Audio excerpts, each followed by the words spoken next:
et c'est ce qu'on va essayer de capter maintenant, c'est qu'est-ce qui se passe dans le monde agricole et quels sont les business models du monde agricole.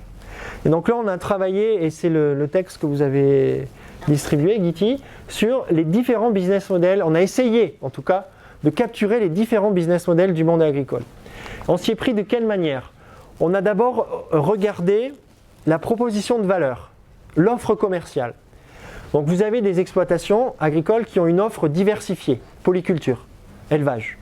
On ne fait pas un seul produit, on a une succession de produits, on a une proposition de valeur, on offre des productions agricoles pour plusieurs types de clients. Ça, c'est une proposition de valeur de type diversifié. Vous avez des exploitations agricoles qui sont standardisées sur des marchés de masse, sur des grands marchés de volume. Production laitière, production en viande, production en maïs semences. Et puis vous avez des niches. Vous avez des propositions de valeur qui sont sur des niches. On n'est pas sur des grands marchés de masse et de grands volumes, mais on est sur des petites productions à des échelles plus réduites. Donc là, vous voyez, c'est une partie de mon business model, c'est la proposition de valeur. Et dans le monde agricole, on retrouve soit des propositions de valeur diversifiées, soit des grands marchés standardisés de masse, soit des niches. Et puis, vous avez des modes de production. Soit vous êtes en conventionnel, soit vous êtes en agroécologie, soit vous êtes en bio.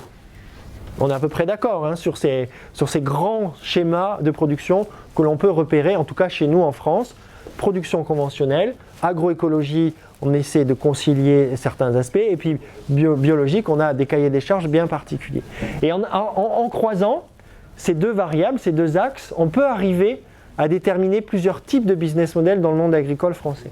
Premier business model, c'est la ferme familiale polyculture élevage, qui est positionnée généralement, mais pas que, en agriculture conventionnelle, et qui a cette production diversifiée. Donc ça, par exemple, en Haute-Loire, on en retrouve pas mal sur ces structures-là, où il y a à la fois du lait, il y a à la fois des céréales, et on fait aussi de la lentille verte du Puy, par exemple. Vous voyez, on est en conventionnel, même si sur la lentille verte du Puy, on a un cahier des charges à respecter.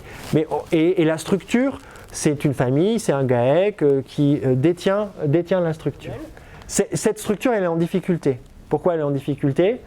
Parce qu'elle n'a pas forcément des coûts de production suffisamment bas, elle est en compétition sur plusieurs marchés et elle n'a pas forcément toujours des coûts de production suffisamment bas pour dégager de la valeur ajoutée. Vous avez la ferme de 1000 vaches, ou les grandes exploitations céréalières, ou les grandes structures en termes de maraîchage. Donc là, on est sur la production conventionnelle, sur du standardisé de masse. C'est un mode d'exploitation de structure, un modèle économique qui est en train de se développer. On avait eu ici dans ces locaux la conférence de François Purseigle. François Purseigle montre bien qu'on voit se développer à l'échelle mondiale et européenne ces structures, ces très grandes structures, ces structures gigantesques qui sont sur des modèles économiques bien particuliers. Et quel est le modèle économique de ces grandes structures? Comment elles gagnent de l'argent? C'est le phénomène de domination par les coûts. C'est ce que vous expliquiez tout à l'heure en Argentine. On a un problème de rentabilité, ok, 100 vaches de plus, paf, on va faire des économies d'échelle. Et là, nous Français, on est en difficulté parce que ce n'est pas notre modèle historique, on n'a pas la capacité d'aller là, en tout cas pas tout de suite, et est-ce que c'est souhaitable? C'est un autre débat. En tout cas, on voit qu'il y a ce modèle économique qui est présent et qui prend de la force dans le tissu européen agricole. Et puis, spécialisé de niche, alors là, vous avez les fruits, les olives, les noix, le maïs semence, on voit très bien ça en Limagne avec Limagrain. On est sur une spécialité avec un mode de production conventionnel et potentiellement créateur de valeur ici. Les agriculteurs de la Limagne, on ne les a pas vus manifester ces 2 dernières années parce que ils ont réussi, ils sont sur des niches qui leur permettent d'avoir une certaine forme de rentabilité sur ces produits. D'autres producteurs qui sont aussi sur ces spécialités de niche, qui ne sont pas forcément en difficulté. Agroécologie, alors je commence par le haut, sur les spécialités de niche. Alors là j'ai mis la lentille verte du Puy, j'ai mis tout ce qu'on retrouve en label en fait, où on a, c'est pas du pur agroécologie, mais on a des critères, des standards de production qui sont imposés, avec des normes environnementales à respecter, une reconnaissance au niveau du client, et on est souvent sur des spécialités.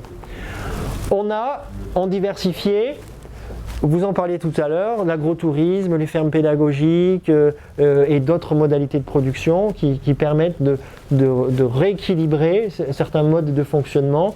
On est toujours sur une offre commerciale diversifiée et avec des modes de production agroécologiques. C'est là où on retrouve aussi, vous disiez très justement, producteurs d'énergie. Vous diversifiez votre proposition de valeur. Vous allez aussi sur d'autres mécanismes. Et là, il y a un vrai travail à faire, à mon avis.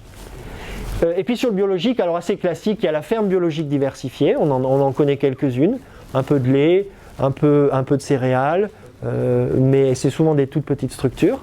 On voit apparaître les industriels du bio, 300 hectares de bio, on sait faire maintenant, ça s'observe en France, qui prennent une place. Moi je ne m'attendais pas à ce qu'on voit autant se développer les industriels du bio, qui sont sur des gros volumes. Et alors là, le business model, à mon avis, il est pas mal parce que vous êtes à la fois, vous valorisez le produit et puis diminuer les coûts de production. Donc, à mon avis, ils sont bien. On discutera. Et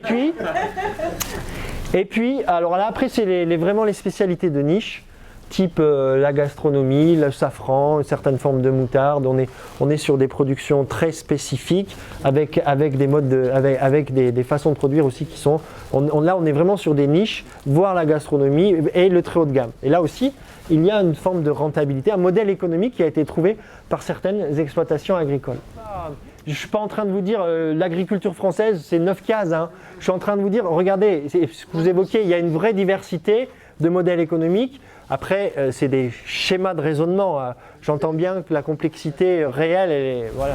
Mais là où c'est le plus inquiétant et embêtant, c'est pour ces fermes familiales, en fait, qui, elles aussi, sont rattrapées par les modes de production, par le bien-être animal, par le respect, l'ensemble de l'agroécologie, et où il faut qu'elles aillent. Est-ce qu'elles peuvent aller là? Non, elles ne peuvent pas forcément aller là, elles n'ont pas la taille, elles n'ont pas les capacités d'investissement, il n'y a pas la réserve foncière, il n'y a pas l'envie. Et du coup, elles vont où? Elles vont où ces fermes familiales, polyculture, élevage? On les fait muter dans quel chemin d'agroécologie? Est-ce qu'on fait un label?